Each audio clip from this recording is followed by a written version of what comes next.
ఇప్పుడు కట్టెలు కంటే పగిలేదు కదా, అన్ని కోత మిషన్లు వచ్చేసాయి కదా. ఆ పని కింద దూరి అడిగితే ఆ పనిని ఎలా నొక్కి పూరేళ్ళని పట్టుకునేవారు. పూరేళ్ళ మాంసం చాలా టేస్ట్గా ఉంటుంది. రుచిలో నాటుకోనికి ఏమాత్రం తీసుకోని రీతిగా అంత అద్భుతమైనటువంటి రుచి కలిగినటువంటి పూరేళ్ళను దేవుడు ఆ దినాల్లో వారికి అనుగ్రహించాడు. ఇలా ఎంతో వారికి శారీరక సంబంధమైన ఆహారాన్ని ఇస్తూనే దేవుని యొక్క వాక్యము వారికి మోషే ద్వారా ఇచ్చినా సరే వారు దేవుని మహిమను వారు కనుగొనలేకపోయారు. దేవునిగా మహిమపరచలేకపోయారు. దేవుని ఆత్మతో వారు ఆరాధించలేకపోయారు. అయితే దేవుని దినాన్న మనతో చెప్తున్నటువంటి మాట్లాడుతుండగా, నేను మిమ్మల్ని ఏర్పాటు చేసుకున్నాను. దేవుడు మనల్ని ఏం చేశాడంట? ఏర్పాటు చేసుకున్నాడంట. ఏర్పాటు చేసుకున్నటువంటి మనల్ని ఏర్పాటు చేసుకుని ఆయన మనల్ని ఏం చేశాడంటే పిలిచాడు. పిలిచినటువంటి మనల్ని నీతిమంతులుగా చేశాడు. నీతిమంతులుగా చేసిన మనల్ని చేశాడు చెప్పండి, మహిమపరిచాడు. ఇప్పుడు నేను చెప్పాలనుకుంటున్న మాటలు మహిమ.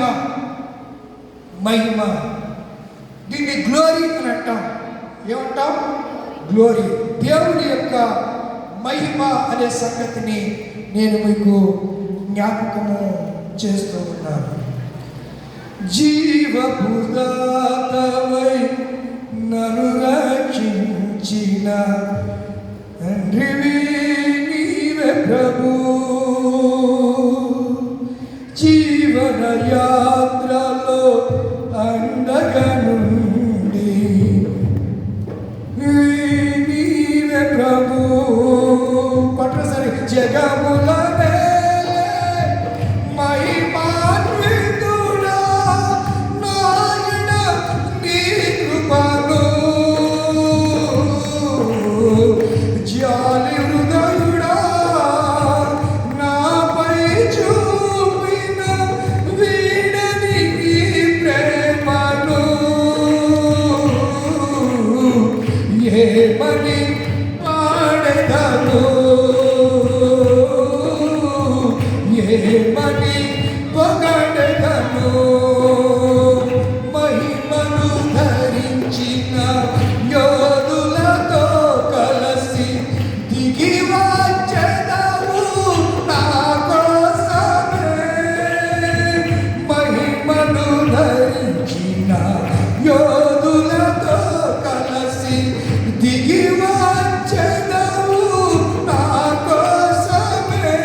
ఎందులో ప్రవేశించాడు? ఆయన మహామహిమలో ఆయన ప్రవేశించాడు. మనుషులు ఈ బాహ్య నేత్రాలతో చూడలేని మహిమలో అమరత్వంలోనికి ఆయన ప్రవేశించాడు. యేసు ప్రభుని శరీరధారిగా ఉన్నప్పుడు చూసినటువంటి ప్రజలు మహిమతో ఆయన చూడాలంటే మనం కూడా ఎక్కడికి వెళ్ళాలి? మహిమలో ప్రవేశించినప్పుడు మాత్రమే మహిమలో ఉన్నటువంటి దేవుణ్ణి మహిమ దేహంతో మనము చూడగలం. అప్పటి వరకు యేసును చూడడం. అందుకే ఆయన చెప్పాడు మోషేతోటి, నన్ను చూస్తే ఎవడు బ్రతకలేడురా, చూతురు కానీ అని చెప్పి యేసు ప్రభు వారు శరీరంలో వస్తే పిలిపిల్ని అడిగాడు, మేము అసలు ఆయన దేవుడిని చూడగలగాలి అని అడిగాడు. పిలుపుతో ఆమె వెళ్ళి యేసయ్యని అడిగారు, ఎక్కడికి? ఏ అధ్యాయంలో? నీకు దమ్మమ్మా, నేను కొట్టుకోవాలి. యోహాను సువార్త 14 అంటే యేసు ప్రభు దగ్గరికి శిష్యులు వచ్చి అడగలేదా?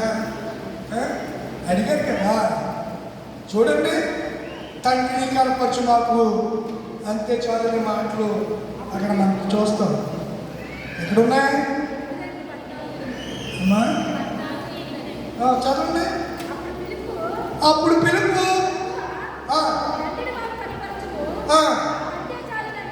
మేము అసలు దేవుడు మాకు కనపరచు, మాకు అది సరిపోతుంది. మేము ఆయన గురించి విన్నాం కానీ ఆయన్ని చూడలేదు. మోషే అనేటువంటి మా ప్రవక్త అయినటువంటి మా పితుడైన ప్రవక్త మోషే ధర్మశాస్త్రం ఇచ్చిన ఆయన కూడా ఆయన చూస్తే బతకరని చెప్పాడు. మాకైతే ఒక ఆశ ఉంది. ఏంటి ఆశ? నిన్ను చూడాలని. మోషే కూడా చూడాలనుకున్నాడు అనుకోలేదా? అప్పుడు ఏమన్నాడు? ఇప్పుడు చూస్తే బతకరా బాబు, నిర్మాకాన్ని 34లో ఏదో కొంత మహిమ చూపిస్తానులే అని చెప్పి తన చేయి చాపి వాడు ముఖాన్ని మూసేసి ఆ బండ సందులు 2 బండ సందుల్లో మోషేని పెట్టి కొంచెం వెలుగును మాత్రమే చూపించాడు. పూర్తిగా చూస్తే ఏమైపోతాడు? మాడి మసి అయిపోతాడు. చూసారా? ఇప్పుడు ఏడు కూడా ఒక ఆశ ఉంది. ఏంటి ఆశ? మేము దేవుణ్ణి చూడాలి. వీళ్ళందరూ వచ్చి పిలుపుని అడిగారు. పిలుపు వెళ్ళి దేవుణ్ణి అడుగుతుంటే చదవమ్మా. యేసు పిలుపు అశ్వప్రియుడ. పిలుపు అంటే అశ్వప్రియుడు అని అర్థం. అశ్వప్రియుడ పిలుపు ఇంతకాలం ఇంతకాలం నీ ఎంత ఉండినాను? నీవు నన్ను ఎదుగవా? ఎవరు చూసిన వాళ్ళు? చూడండి ఎంత క్లారిటీగా దేవుడు మాట్లాడుతున్నాడు. నన్ను చూసిన వాడు ఎవరు చూశారు? మోషే చూడాలనుకున్న దేవుడు ఎవరు? ఆ దేవుడు ఏంటన్నా మీరు? నన్ను చూచిన వాడు అంటే మోషే చూడాలి అని ఆశపడ్డాడే నా మహిమను. ఆ మహిమాన్వితుడైన దేవుడు ఎవరు? ఆ దేవుడు నేను నన్ను చూసిన తండ్రిని నేనే ఆయన చెప్పాడండి. నేనే ఆయన చెప్పాడు. అక్కడ నన్ను చూస్తే తండ్రిని చూడలేము. నేను తండ్రి ఏమై ఉన్నాం? ఏకమై. మేము ఇద్దరు ఒకటే. ఏకమై ఉన్నామంటే చెప్పండి, ఒకటై ఉన్నామని. ఏకమై ఉన్నామంటే ఒకటై ఉన్నామని. ఏకమై ఉన్నామని అంటే ఇప్పుడు యేసయ్య మహిమలో ఉన్న యేసయ్య అవరోహణం చెందాడు.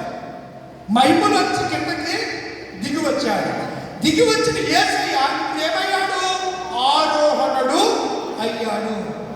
ఎందులో ఆరోహణుడు అయ్యాడు? మహిమలోనికి. ఇప్పుడు మహిమతోనే ఆయన రాబోతున్నా. అందుకే పాడం రాజాది రాజా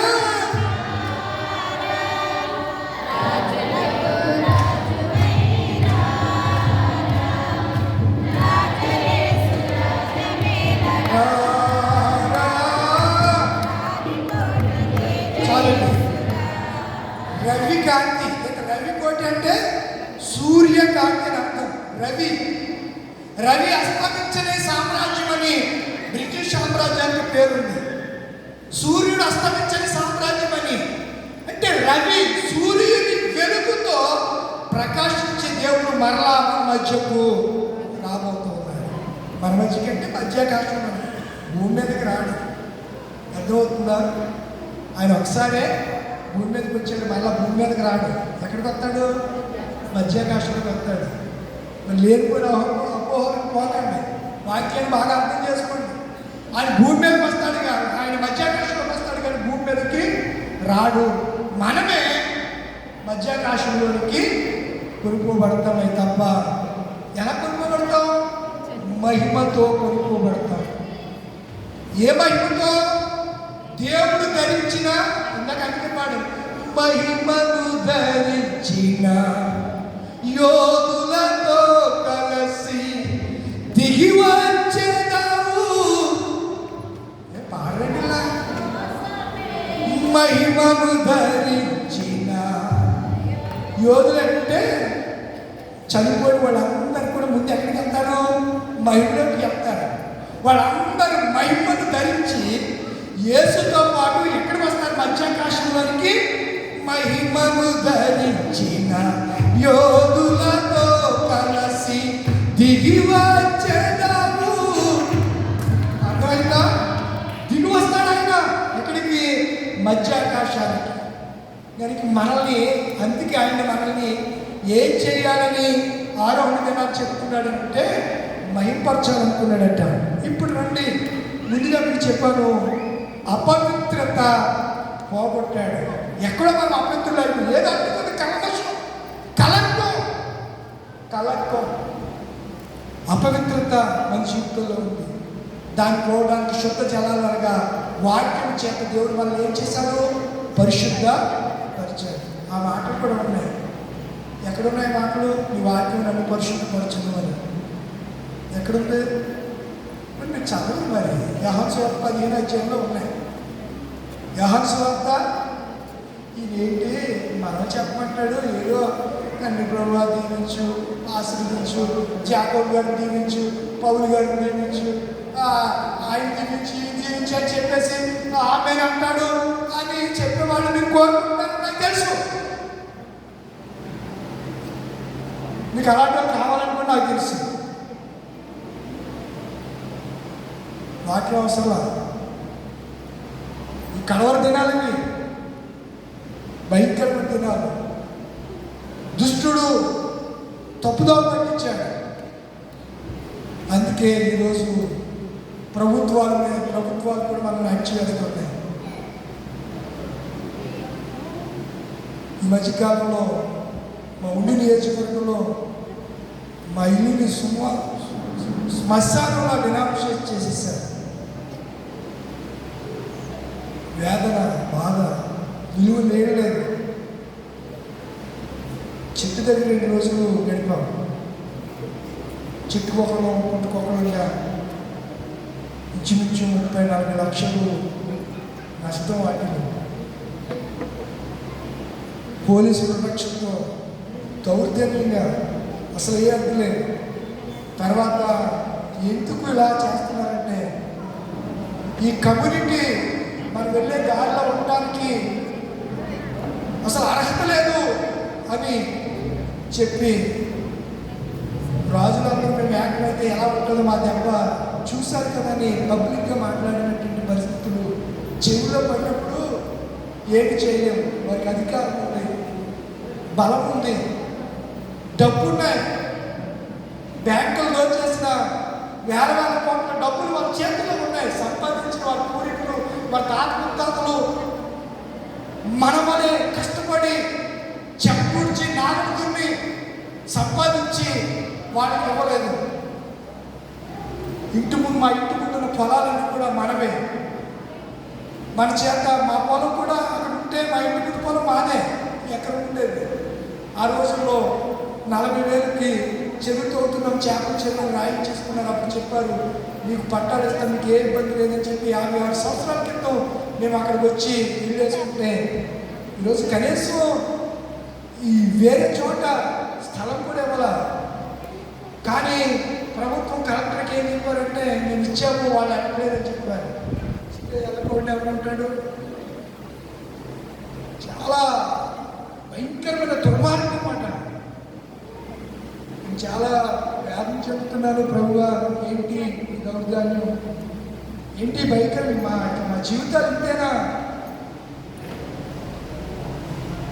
పిల్లలు మేము ఏమన్నారంటే అక్క చెట్టు కిందే నుంచి భోజనం పంపుతుంటే తిని గేదెలు అవి చూసుకుంటుంది. అమ్మని వర్క్ చోటికి బంధువులింటికి పంపించవలసిన పరిస్థితి. నేనే కాదు అక్కడ ఉన్నటువంటి వాళ్ళ పరిస్థితి ఎంత అంతే, కానీ ఎక్కువగా నేను నష్టపోయాను. ఆ రోజుల్లోనే 15 లక్షలకి బిల్డింగ్ కట్టారు 98లో. 98లో 15 లక్షలంటే ఈరోజు పౌలు అక్కడ ఎంత ఉంటారు చెప్పు? ఆ రోజు టన్ను 16,000. మేము ఇల్లు కట్టేటప్పుడు టన్ను 16,000, 20,000 ఉంది హై రేట్.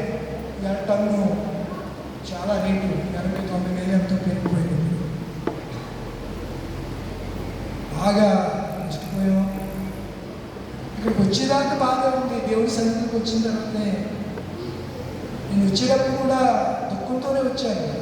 వచ్చి మోకం నుంచి ప్రార్థన చేసుకోవడానికి కొంచెం దుఃఖనవాడు కలిగింది, ధైర్యం కలిగింది. చాలా వేదన.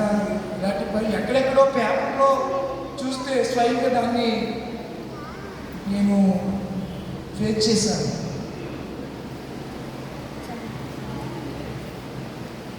నేను కూడా మీకులాగా అన్నాను, ఏంటి ప్రభువా నువ్వు అసలు ఉన్నావా, ఉంటే ఇంత దౌర్జన్యానికి మమ్మల్ని ఈ తీవ్రమైన భయంకరమైనటువంటి వేసవి కాలంలో ఇలా డినామినేషన్ చేసేసి ఇలా పడగొట్టేసి ఇలా చేశారు, ఏంటి ప్రభువా అని చెప్పి ప్రభు సన్నిధిలో కన్నీళ్ళు కార్చడం తప్ప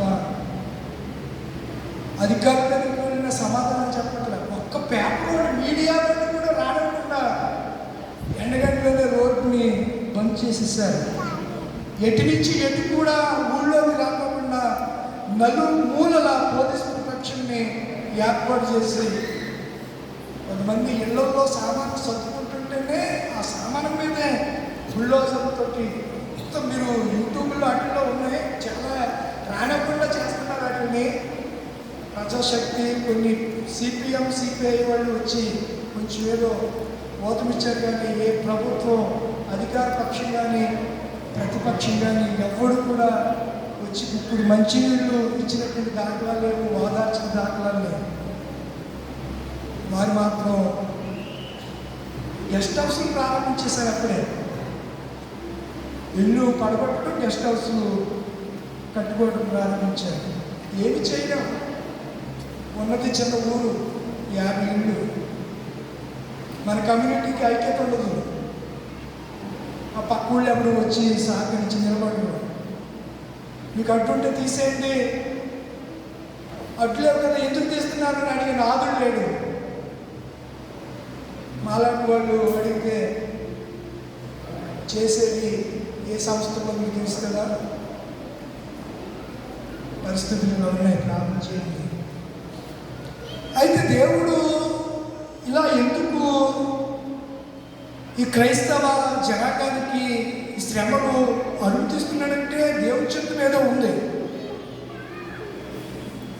40 రోజులు గొలియాతు ఇశ్రాయేలు ప్రజల్ని భయభక్తులు చేసేసాడు. దరిదాపులకు వెళ్ళటానికి కూడా భయపడ్డాడు. సౌలు అంటే చక్రవర్తి కూడా ఆడికి భయపడి ఇంట్లో దూరిపోయాడు. ఎవరు? సౌలు. ఒక పిల్లోడండి దావీదు రోషం కలిగి నిలబడ్డాడు, విజయం ఇచ్చాడు.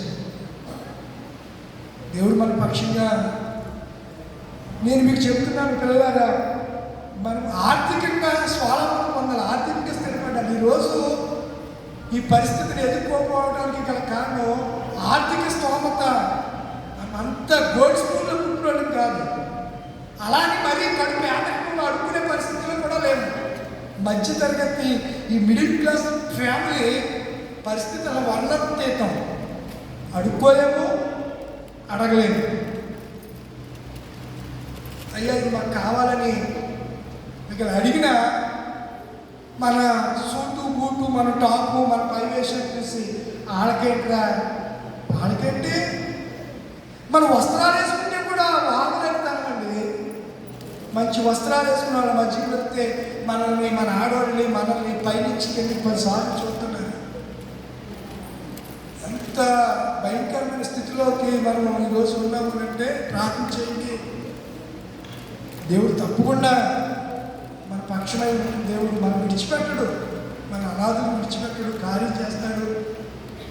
మరి ఏం చేస్తాం? ఏమీ చేయలేనటువంటి నిస్సహాయ స్థితిలో కలెక్టర్ ఆఫీస్కి వెళ్తుంటే కలెక్టర్ నాకేం తెలీదు, రాజుగారు ఊరుకోవడం అంటుంది.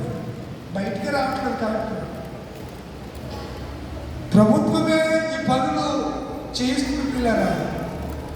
ఇలా జరుగుతుందని చంద్రబాబు నాయుడు తెలుసు. కనీసం ఈ మాదిగులు, ఈ నిమ్న కులాలు, వెనకబడిన తరగతుల గురించి ఎందుకు వాళ్ళు ఏ పాపం చేశారు అని అడిగేవాడు ఒక్కడంటూ ఒక్కడు కూడా, మన పక్షాన వాయిస్ రేట్ చేసేవాడు ఒక్కడు కూడా లేడు. ఒకవేళ మీరు అనుకోవచ్చు, నేను నెమ్మదిగా ఉన్నా, మా గొడవలు కూడా పర్లేదండి, ఏమో ఏ పరిస్థితుల్లో ఏ వల్ల నుంచి శత్రువు మన మీదకి వస్తాడో. మేము 56 సంవత్సరాల నుండి ఇలా జరుగుతుందని మేము ఎప్పుడు కళలో కూడా ఊహించలేదు. అకస్మాత్తుగా తెలుగుదేశం గవర్నమెంట్ రావటం, దానికి ఆ రఘురామ కృష్ణరాజు రావుతో ఎంత క్రూరంగా మాట్లాడుతున్నాడంటే నేను కూడా తెగించాను. ఏం చేస్తాడు? ఒకవేళ చూస్తాడు, ఉద్యోగికి జట్టుడికి చంపేస్తాడు. అన్నీ తెగించినోడికి తెడ్డేది చేతి చేస్తాడు. దేవుడు ఉన్నాడు, దేవుడు అనేవాడు లేకుండా నేను తప్పకుండా కార్యం చేస్తాడు. నా నిరీక్షణ ఏంటంటే పిలిచాడు కదా, పిలిచిన దేవుడు ఎలా తీర్చాడు మనల్ని చెప్పండి. చెప్పడానికి ఎన్నో విషయాలు లేదు. నేను అన్ని సొంత గురించి చెప్తున్నట్టు మీరు అనుకుంటారు. కొద్ది నిమిషాలు మాటలు చెప్పేసి చెప్పిన టైం అయిపోతుంది, నాకు కూడా అయిపోయింది. ఎవరిని పిలిచాడు? ఎందుకు నవ్వుతున్నారు? నా మీద బాగుంది మీ పని.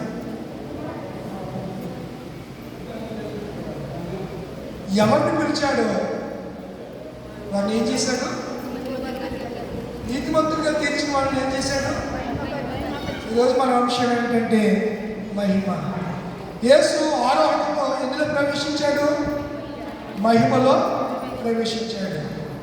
మహిమలో ఉన్నటువంటి దేవుడు మనల్ని ఏం చేస్తున్నాడు? మహిమపరిచినప్పుడు అంటే ఈ మహిమలను ఎలా మహిమపరుస్తున్నాడు మనల్ని అంటే వాక్యం ద్వారానే ఆయన మనల్ని మహిమపరుస్తున్నాడు. ఈరోజు చదువుకున్నటువంటి లేఖన భాగం 17వ అధ్యాయం యోహాను సువార్త 17వ అధ్యాయం 20 ఎక్కడి నుంచి చదివారు? 20 నుంచి చదివారా అమ్మా? చదివారు. అక్కడ చూడండి, మాట మహిమ పడుతుందనే మాట చూడండి. 20 నుంచి ఎలా చదివింది?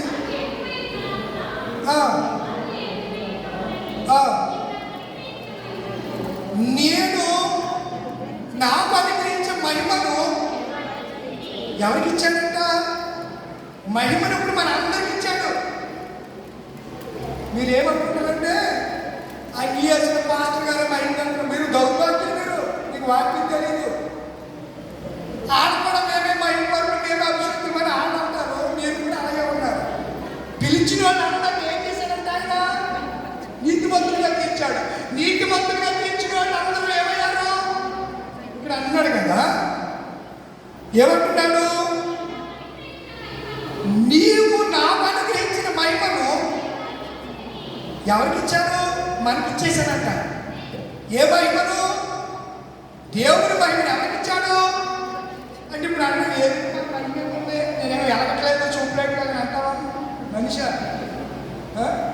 ఇప్పుడు నల్లగా ఉన్న వాళ్ళందరూ తెల్లగా వచ్చేస్తున్నారు. నేను మా స్టూడెంట్ అడుగుతాను, ఏం రాసుకుంటావు అమ్మాయి అని అడిగాను. అదేదో వంటని టర్మలాజీ దగ్గరికి వెళ్ళాను, ఏదో ఇచ్చారు. ఆ పిల్ల కన్నీగా ఉండేది, ఎర్రగా వచ్చేసింది. పెదవులకు తొండపడలేక వచ్చేసింది, ఇంటికేసింది. ఏమి సొగసు అలాగా ఉండడం చూసాడు. మీరు అలాగే తగలేదు మీకు ఏజా చూసారా? నువ్వు కూడా రాసే నలుపు నాణ్యంగా బాబు. నల్లగా ఉండడం మా భాగ్యం. ఎర్రతోలు ఏముంటుంది? ఇప్పుడు అన్న నల్లగా ఉన్న వాళ్ళందరూ మెడిసిన్ వాడేసి ఎలా వచ్చేస్తున్నారు? ఉంటుందంటారు. అది అరువు తెచ్చుకుంటే ఎంతకాలం ఉంటుందండి? పుట్టుకతో వచ్చిందైతే ఉంటుంది, కానీ మధ్యలో వచ్చింది ఉంటుందా? ఒకడు మొన్న కాలేజీలో ఒక ఆవిడ తగిలాడు. పాప అక్క ఉండేవాడు, ఇలా వచ్చేసింది. పండు గోబలా పెట్టేది, నాకు గోబలు ఎలా వచ్చేసింది. ఈ కలచోడు చీరపడి పడేలాగా చిమ్ము పళ్ళు అయిపోయింది. ఏంటి అన్నాడు? జిమ్కి వెళ్తున్నాను వస్తాను, జిమ్కి వెళ్తున్నాను ఇలా చూపించాడు. వాడు 6 ప్యాక్ బాడీ ఎలా వచ్చేసింది. ఇప్పుడు వాడు జిమ్కి వెళ్ళడం మానేస్తే ఎలా వచ్చేస్తాడు? మళ్ళీ వాడి బాడీ చూడగలమా?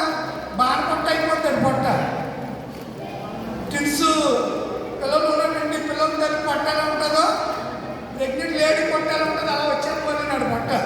ఏం మానేస్తాడు? జిమ్కి వెళ్ళడం మానేస్తాడు. కండలన్నీ కూడా ఏలాడుతూ ఉంటాయి.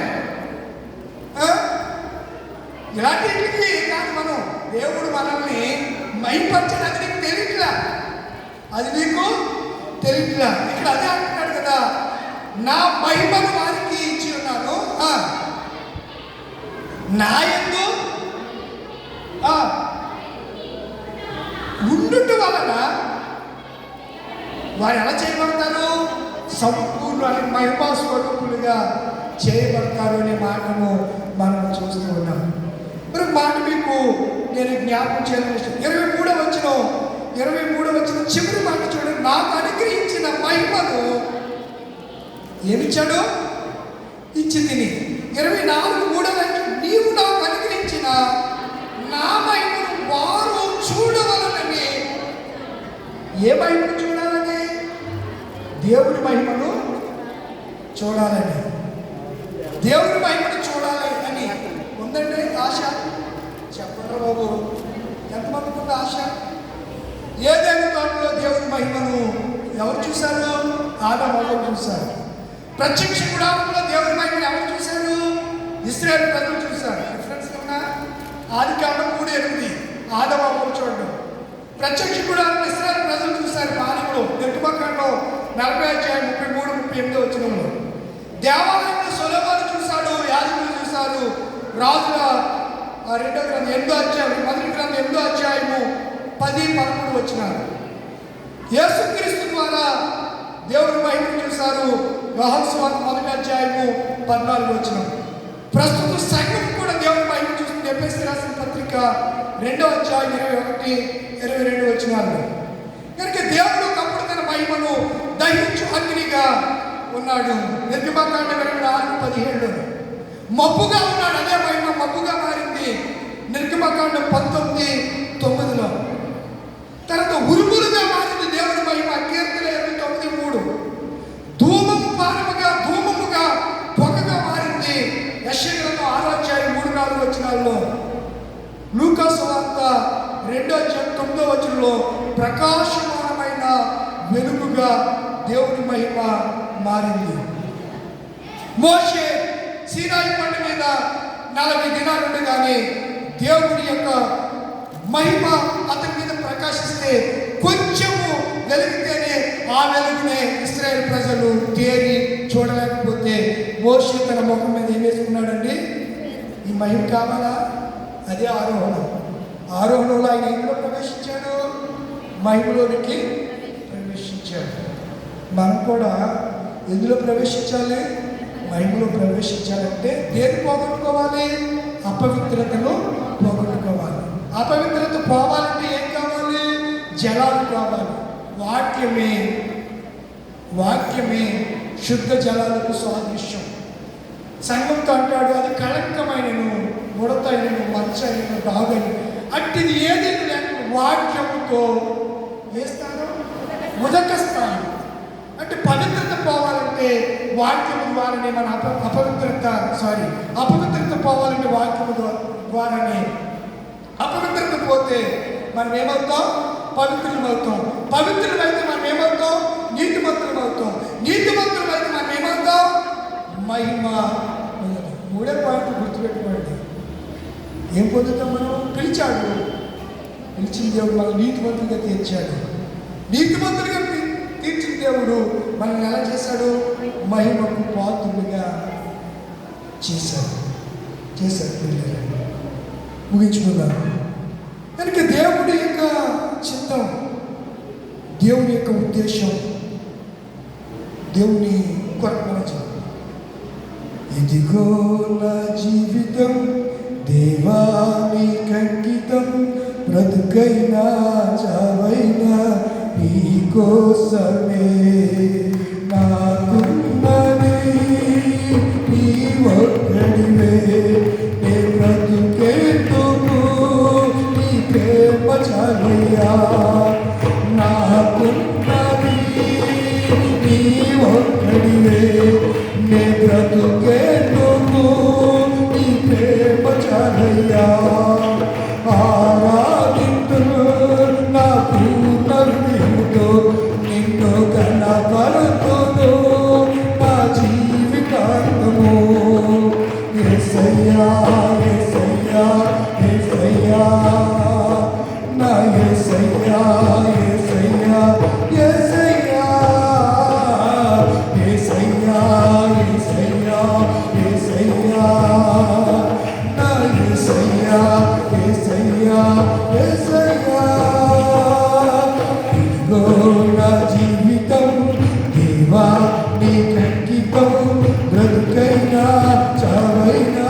నీ కోసమే.